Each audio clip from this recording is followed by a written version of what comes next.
5 mark के most important question के ऊपर मैंने ऑलरेडी वीडियो अपलोड कर दी है, जाके देख लेना अगर आपने नहीं देखी तो।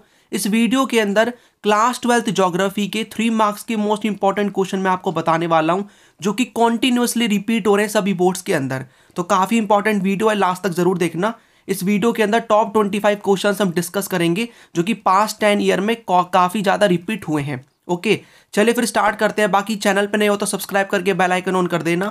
ऐसे ही काम की वीडियोस लगातार चैनल पे अपलोड हो रही हैं, आपको बहुत ही हेल्प पहुंचने वाली है। ओके, तो आपको ये क्वेश्चंस बहुत ही ज़्यादा इंपॉर्टेंट देखने को मिलेंगे, इनकी अच्छे से प्रैक्टिस कर लेना। यहाँ पर 25 क्वेश्चंस है, प्लस में 30 क्वेश्चन मैंने वहाँ पर आपको 5 मार्क के बता दिए थे। टोटल आपके पास 55 क्वेश्चंस है, अच्छे से प्रैक्टिस कर लेना। बिलीव मी, ये क्वेश्चंस आपको बहुत ही एग्जाम में हेल्प प्रोवाइड कराने वाले हैं।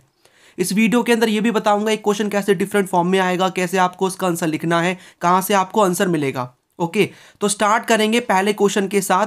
पहला जो हमारा क्वेश्चन है, देखो यहाँ पर मैं आपको ये चीज़ बता दूं, हमारी जो बुक नंबर 1 है उसके अंदर जो चैप्टर 1 है, human geography nature and scope, वो जो चैप्टर है ना, उसके अंदर एक बहुत ही ज़्यादा इंपॉर्टेंट टॉपिक है जो कि डील करता है with the nature of human geography. ठीक है, नेचर ऑफ ह्यूमन ज्योग्राफी। और उसके अंदर हमने कुछ चीज़ों के बारे में बात करी थी, जैसे कि नेचुरलाइजेशन ऑफ ह्यूमंस की और ह्यूमनाइजेशन ऑफ नेचर की। ये टॉपिक अच्छे से कर लेना, यहाँ से काफ़ी क्वेश्चन आए हैं। तो पहला क्वेश्चन इसी के बारे में है कि human beings were able to develop technology after they developed better understanding of natural laws. Evaluate the statement in the context of naturalisation of humans.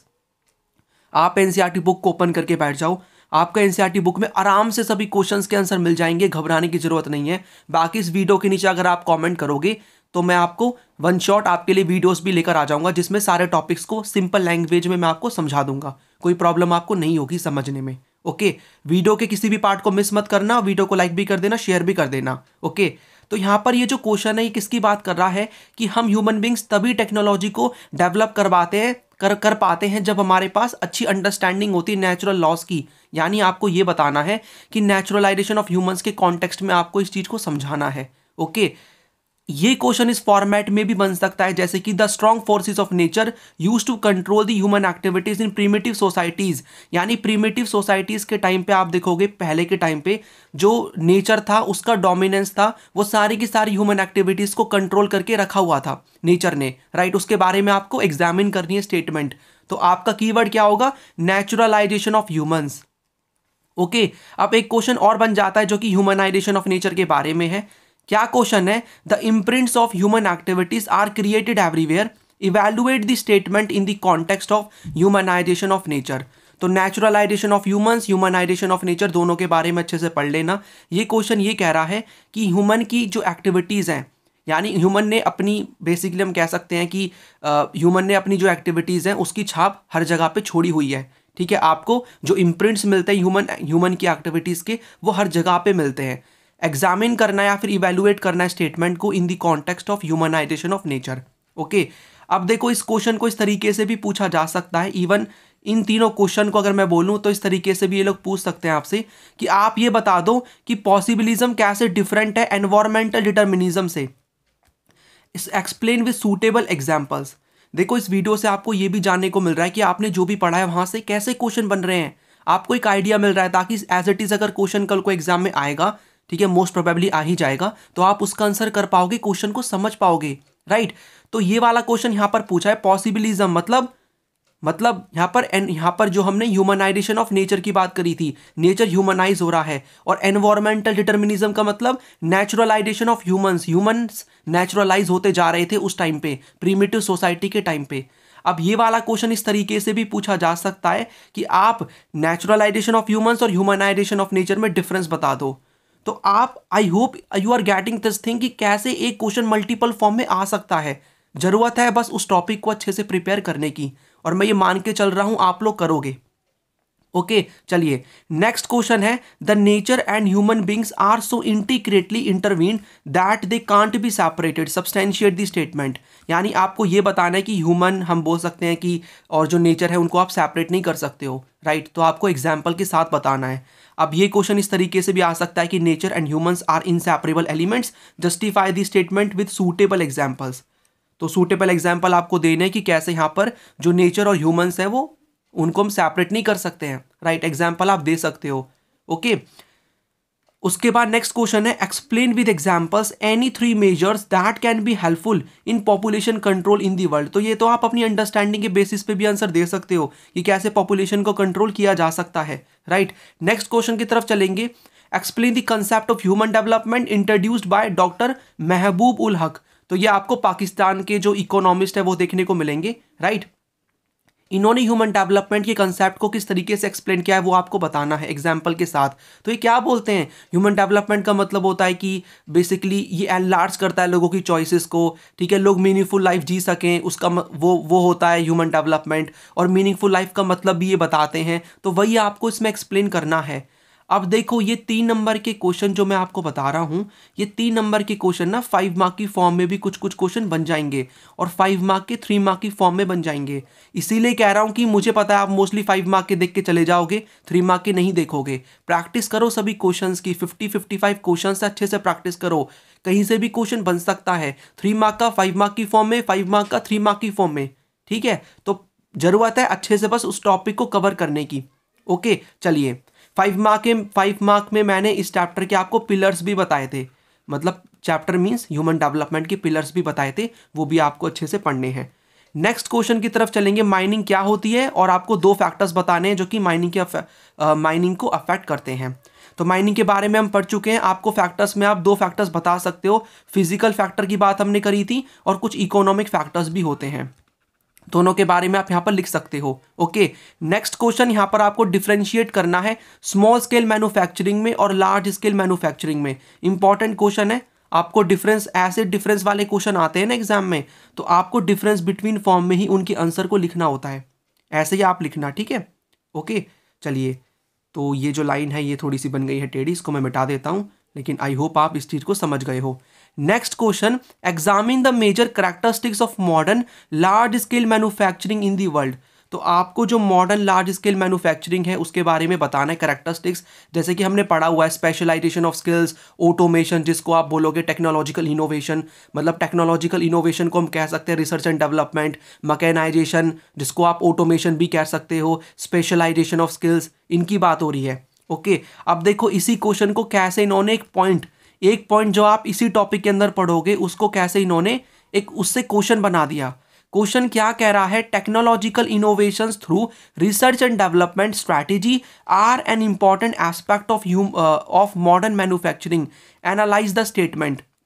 कि जो टेक्नोलॉजिकल इनोवेशन है जिसमें आप रिसर्च एंड डेवलपमेंट करते हो, ये एक इंपॉर्टेंट एस्पेक्ट है मॉडर्न मैन्युफैक्चरिंग का, एनालाइज करना है स्टेटमेंट को, ठीक है। तो कैसे क्वेश्चन बन रहे हैं आप देख सकते हो, आपसे सारे पॉइंट्स पूछ सकते हैं, एक पॉइंट में से एक स्टेटमेंट बना के आपसे पूछ सकते हैं, इसीलिए अच्छे से अंडरस्टैंडिंग रखना सभी टॉपिक्स की। ओके, नेक्स्ट क्वेश्चन है, the chief gateways of the world of international trade are the harbours and ports, justify the statement with example. तो आपको टॉपिक मिलेगा, ठीक है, पोर्ट्स करके, तो वहाँ से आपको इसके आंसर इसका जो आंसर है वो लिखना है कि जो यहाँ पर हमें देखने को मिलता है कि जो चीफ गेटवेज हैं, मतलब पोर्ट्स को ये माना जाता है कि इंटरनेशनल ट्रेड के, पोर्ट्स को और हार्बर्स को, कि ये इंटरनेशनल ट्रेड के चीफ गेटवेज हैं।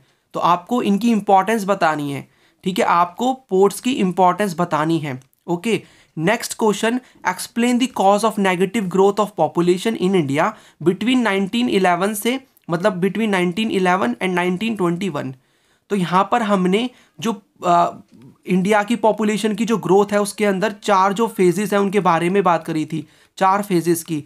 तो इनमें से आपको जो 4 फेजेस है ना, मैंने आपको यहाँ पर 5 मार्क के क्वेश्चन में ये बताया था कि 4 फेजेस के बारे में क्वेश्चन बन सकता है, राइट। तो आपको यहाँ पर किसी एक पर्टिकुलर फेज के बारे में यहाँ पर इन्होंने पूछ लिया, जो कि एक पहला जो फेज है जो कि 1901 से चलता है टिल 1921, उसके बारे में बात हो रही है। अब ये जो पर्टिकुलर फेज है ना, इसके बीच का इन्होंने पूछ लिया कि 1911 और 1921 में आपको नेगेटिव ग्रोथ क्यों देखने को मिलती है, इसके आपको रीजंस बताने हैं, ठीक है। आई होप आप बता दोगे। ओके, क्योंकि यहाँ पर हम बोल सकते हैं अच्छी हेल्थ फैसिलिटीज़ नहीं थी, लोग पढ़े लिखे नहीं थे, फूड की शॉर्टेज थी, इस तरीके से। ओके, नेक्स्ट क्वेश्चन है, एनालाइज करना है आपको 3 causes for uneven special distribution of population in India. तो देखो हमने बात करी थी कि व्हाट आर दी फैक्टर्स जो कि पॉपुलेशन डेंसिटी को अफेक्ट करते हैं वर्ल्ड के अंदर, हमने देखा था वर्ल्ड ज्योग्राफी में। तो वही पॉइंट आप यहाँ भी लिख सकते हो इंडिया के कॉन्टेक्स्ट में कि भाई क्लाइमेट है, मतलब ज्योग्राफिकल फैक्टर में क्लाइमेट है, सॉइल है, वाटर की अवेलेबिलिटी है, ठीक है। इकोनॉमिक फैक्टर्स में आप बोलोगे इंडस्ट्रियलाइजेशन है, जॉब्स की अवेलेबिलिटी है, अर्बनाइजेशन है, कल्चरल फैक्टर्स भी यहाँ पर आ जाएंगे, सोशल फैक्टर्स आ जाएंगे। तो वो पॉइंट्स आप यहाँ भी लिख सकते हो, राइट। ओके, 3 नंबर की फॉर्म में। नेक्स्ट क्वेश्चन है, आपको एक्सप्लेन करना है 3 basic difference between rural and urban settlements in India. तो काफी इजी क्वेश्चन है, ह्यूमन सेटलमेंट वाले में आपको इसका जो आंसर है वो मिल जाएगा। नेक्स्ट क्वेश्चन है, towns flourished since pre historic times in India, examine. तो आपको एक टॉपिक मिलेगा, यहां पर मैंने टॉपिक का नाम लिख दिया है evolution of towns in India. Towns का किस तरीके से इवोल्यूशन हो रहा था, ओके, मतलब किस तरीके से हुआ है। तो आपको यही बताना है कि टाउन्स का मतलब जो टाउन्स है वो हमें प्री हिस्टोरिक टाइम से ही इंडिया में मिलेंगे, उसके बारे में बताना है आपको। और देखो ये क्वेश्चन ना, मतलब since we are talking about the evolution of towns, तो टाउन्स को हम क्लासिफाई कर देते हैं एंशिएंट टाउन्स के बेसिस पे, ठीक है। आपको एक मेडिवल जो टाउन्स है वो मिलेंगे और आपको जो मॉडर्न टाउन्स है वो मिलेंगे। तो उनके बारे में भी क्वेश्चन बन सकता है, आपको इसमें एग्जाम्पल भी देना है, जैसे कि describe the development of modern towns in India during British period. इस क्वेश्चन को इस तरीके से भी पूछ सकते हैं, मॉडर्न टाउन का पूछ लिया, मेडिवल का पूछ लेंगे, मतलब अलग अलग बातें हैं, लेकिन बात टाउन्स की हो रही है इसलिए मैंने और में लगा दिया। ये मत समझना आपको सभी का आंसर एक ही होगा, answer will be different, topic एक ही है, यानी पूरे टॉपिक को तैयार करना है आपको, एग्जाम्पल के साथ पता होना चाहिए। नेक्स्ट क्वेश्चन, ये वाला जो चैप्टर है मिनरल एंड एनर्जी रिसोर्सेज, इसमें हमें कई सारी चीज़ों के बारे में हमने बात करी है, कॉपर है, मीका है, मैंगनीज है, बॉक्साइट है, आयरन ओर है, सभी के बारे में थोड़ा थोड़ा पढ़ लेना। इंपॉर्टेंट आपको मीका और कॉपर मिल जाएगा। कॉपर के बारे में क्वेश्चन है, कॉपर एक इंडिस्पेंसिबल मेटल है जिसको इलेक्ट्रिकल इंडस्ट्री में यूज किया जाता है, राइट। एग्जामिन करना है स्टेटमेंट को, तो कॉपर का जो यूज है उसके बारे में आपको यहां पर लिखना है, ओके। तो 3 मार्क के अकॉर्डिंग लिख देना।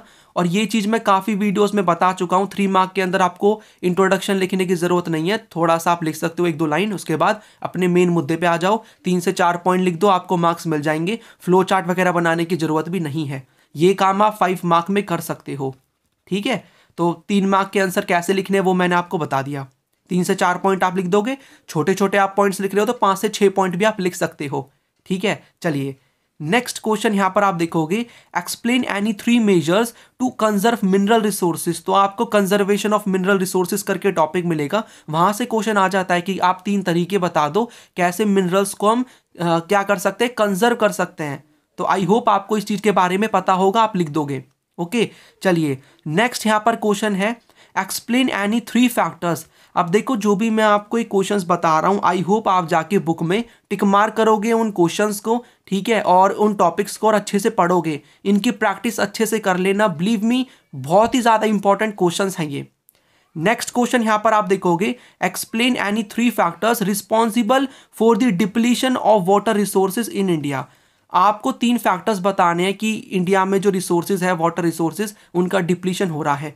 तो आप कई सारे बता सकते हो, कई सारे फैक्टर्स आप यहाँ पर बता सकते हो कि जैसे कि फॉर एग्जांपल इंडस्ट्रियलाइजेशन हो रहा है, पॉपुलेशन बढ़ती जा रही है, एग्रीकल्चर में लोग ओवर इरिगेशन कर रहे हैं, ओके। अब इस क्वेश्चन को इस तरीके से भी पूछा जा सकता है जैसे कि indiscriminate use of water by increasing population and industrial expansion has led to degradation of the quality of water considerably, evaluate the statement। ठीक है, तो इन्होंने रीजन को ही बता, मतलब रीजन का करके पूछ लिया कि ये पर्टिकुलर चीज और ये पर्टिकुलर चीज कैसे रिस्पॉन्सिबल है, किसके पीछे, जो क्वालिटी वाटर की डिग्रेड हो रही है उसके पीछे। तो इस तरीके से भी क्वेश्चन बन सकते हैं, ओके। तो अंडरस्टैंडिंग के बेसिस पे आप इसका आंसर लिख पाओगे, बाकी वाटर रिसोर्सेज वाले चैप्टर में आपको इसका आंसर मिल जाएगा। नेक्स्ट क्वेश्चन है, आपको एक्सप्लेन करना है any 3 differences between irrigated and rainfed farming in India. तो इरिगेटेड और जो रेनफेड फार्मिंग है उसके बारे में आपको बताना है, डिफरेंस बताने हैं, ओके। नेक्स्ट क्वेश्चन है, land resources is more crucial to the people whose livelihood is depending on agriculture in India. Support this statement by any 3 suitable arguments. इसमें आपको यह बताना है कि वो लोग जिनकी रोजी रोटी लिवलीहुड एग्रीकल्चर पे डिपेंड है उनके लिए लैंड रिसोर्स बहुत ज़्यादा इंपॉर्टेंट होता है, क्योंकि देखो आप एग्रीकल्चर किस पे करोगे, ज़मीन के ऊपर ही करोगे, तो लैंड रिसोर्स उनके लिए काफ़ी ज़्यादा ज़रूरी होता है।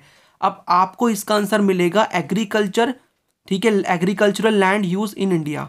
तो ये टॉपिक है, जाके फाइंड आउट करो लैंड रिसोर्सेज वाले चैप्टर में, आपको इसका जो आंसर है वो आराम से मिल जाएगा। 3 पॉइंट्स आपको मिलेंगे बुक में, उन्हीं 3 पॉइंट्स को आपको यहाँ पर लिखना है।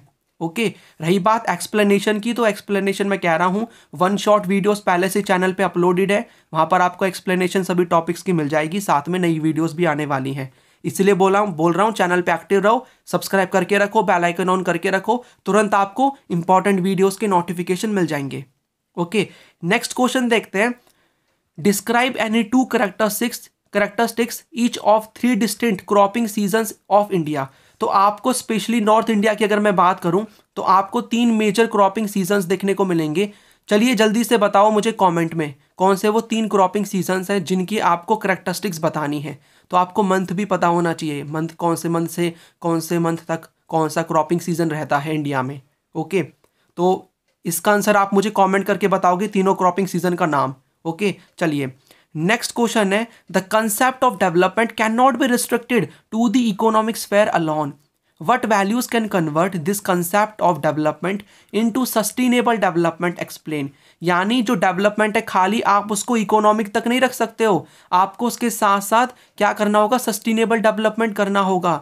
ठीक है, तो कैसे आप उस इकोनॉमिक डेवलपमेंट को सस्टेनेबल डेवलपमेंट में कन्वर्ट कर सकते हो, तो इसमें आप लिखोगे कि रिन्यूएबल एनर्जी का यूज कर सकते हैं हम लोग, ठीक है, रिड्यूस रीयूज रिसाइकल का यूज़ कर सकते हैं, वाटर को प्रिजर्व कर सकते हैं। इस तरीके से आपको यहाँ पर बताना है कि व्हाट आर दी वेज जिनके थ्रू हम जो सस्टेनेबल डेवलपमेंट है उसको अचीव कर सकते हैं। ठीक है, तो आपको चैप्टर मिलेगा planning and sustainable development in the Indian context, उसमें आपको सस्टेनेबल डेवलपमेंट वाला टॉपिक मिलेगा, वहाँ पर उसका आंसर आपको इसका आंसर मिल जाएगा। ओके, चलिए नेक्स्ट क्वेश्चन है, एग्जामिन करना है आपको the success of watershed management programme implemented in Jhabua district of Madhya Pradesh. तो आपको बताना है कि कैसे जो वाटरशेड मैनेजमेंट प्रोग्राम जो मध्य प्रदेश के एक डिस्ट्रिक्ट में जो कि झबुआ डिस्ट्रिक्ट है वहाँ पर आता है, ठीक है, वो कैसे सक्सेसफुल होता है उसका आपको बताना है, इम्पैक्ट बताना है। ओके, नेक्स्ट क्वेश्चन यहाँ पर आपको देखने को मिलेगा ट्रांसपोर्ट एंड कम्युनिकेशन वाले चैप्टर से, आपको डिस्क्राइब करना है 3 फीचर्स ऑफ कोंकण रेलवे। तो बुक सेकंड के अंदर आपको इसका आंसर मिलेगा ट्रांसपोर्ट एंड कम्युनिकेशन वाले चैप्टर से, कोंकण रेलवे के बारे में आपको बॉक्स मिलेगा उस चैप्टर में, वहां से ही आपको इसका आंसर मिल जाएगा। इस क्वेश्चन को ये लोग ऐसे भी पूछ सकते हैं कि Konkan railway is the important achievements of Indian railway, support the statement. तो कोंकण जो रेलवे है ना वो आपके लिए क्या हो गया, एक कीवर्ड हो गया, उसके बारे में बस आपको 3 नंबर के अकॉर्डिंग लिखना है। ओके, उसके फीचर्स बता दो। नेक्स्ट क्वेश्चन है, most of India's foreign trade is carried through sea routes, explain the statement giving 3 reasons. तो इंडिया में जो मोस्टली फॉरेन ट्रेड होता है वो सी रूट्स के थ्रू होता है, तो आपको बताना है। तो देखो आपको ना बुक सेकंड में इंटरनेशनल ट्रेड वाला टॉपिक मिलेगा और उसमें आपको सी पोर्ट करके मिलेगा। ठीक है, सी पोर्ट्स करके आपको टॉपिक मिलेगा, वहां पर आप देखना you will find the answer of this question there. Okay, कि इंडिया में मोस्टली सी रूट्स के थ्रू ट्रेड होता है। ओके, तो देखो आपने अगर इस चीज को अच्छे से पढ़ा है ना, मतलब पूरे चैप्टर को आप पढ़ चुके हो, सिलेबस कंप्लीट कर चुके हो, तो वो स्टूडेंट, वो बच्चा मेरी बात को समझ पा रहा होगा, इन क्वेश्चंस को समझ पा रहा होगा कि अच्छा मैंने ये चीज पढ़ ली। ओके, यहाँ से कैसे क्वेश्चन आ रहे हैं, कैसे मुझे उनके आंसर को लिखना है, ये चीज बहुत ही ज्यादा जरूरी होती है। ठीक है, पढ़ने के साथ साथ क्वेश्चन की प्रैक्टिस बहुत ही जरूरी है। आपको ये पता होना चाहिए कि जो भी हम पढ़ रहे हैं वहां से कैसे क्वेश्चन आ रहे हैं। राइट, चलिए नेक्स्ट यहां पर आप देखोगे, next question is define the term air pollution, explain any 2 harmful effects of air pollution. तो आपकी बुक में पॉल्यूशन के बारे में गिवन है और मैं ये मान के चल रहा हूँ कि ये तो छोटी मोटी चीज़ें हैं, मींस आप अंडरस्टैंडिंग के बेसिस पे, अवेयरनेस के बेसिस पे आंसर लिख पाओगे इनका, क्योंकि हम पास्ट में छोटी क्लासेस में पढ़ के आ चुके हैं कि एयर पॉल्यूशन क्या होता है, उसका इम्पैक्ट बता दो, कॉजेस बता दो, वाटर पॉल्यूशन, नॉइस पॉल्यूशन। ठीक है, तो थोड़ा थोड़ा सभी पॉल्यूशन के बारे में पढ़ लेना, बाकी एयर पॉल्यूशन का और वाटर का ज़्यादा इंपॉर्टेंट है। राइट, तो यहाँ पर आप इस चीज़ को देख सकते हो, आपको एयर पॉल्यूशन को डिफाइन करना है, 2 हार्मफुल इफेक्ट्स बताने हैं। नेक्स्ट क्वेश्चन यहाँ पर आप देखोगे, describe any 3 major problems of slums in India.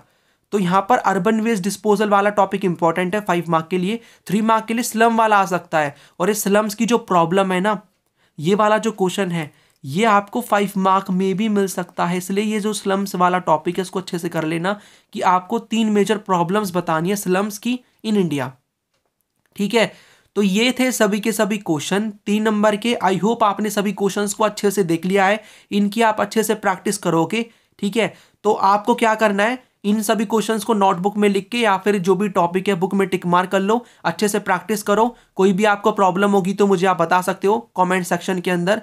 बाकी अपना फीडबैक भी ज़रूर देना, वीडियोस आपको कैसी लग रही हैं, आप और किन टॉपिक्स पे वीडियोस चाहते हो, क्योंकि you are the only source of my motivation. आपकी कमेंट्स के थ्रू ही मैं आपको आपकी बातों को समझ पाता हूं कि आप क्या चाहते हो मुझसे, मैं कौन कौन सी वीडियोस को अपलोड करूं, ठीक है। आपको वीडियोस कैसी लग रही हैं, पूरी प्लेलिस्ट का लिंक नीचे मिल जाएगा, टेलीग्राम ग्रुप का लिंक नीचे मिल जाएगा। बाकी जिस स्टूडेंट को अच्छे से आंसर राइटिंग प्रैक्टिस करनी है तो आंसर राइटिंग वाला कोर्स चल रहा है बहुत ही कम प्राइस में, आप चाहो तो इसको भी ज्वाइन कर सकते हो। ज्वाइन करना है तो इस नंबर पे आप व्हाट्सअप करोगे, बाकी आपको सारी डिटेल्स डिस्क्रिप्शन बॉक्स में मिल जाएंगी, ठीक है। चलिए फिर अब मैं आपको मिलूंगा नेक्स्ट वीडियो के अंदर, जहां पर हम और भी कुछ बहुत ही इंपॉर्टेंट चीज़ों की बात करेंगे। तो ये है इस वीडियो का end. Thanks for watching and as always God bless you all.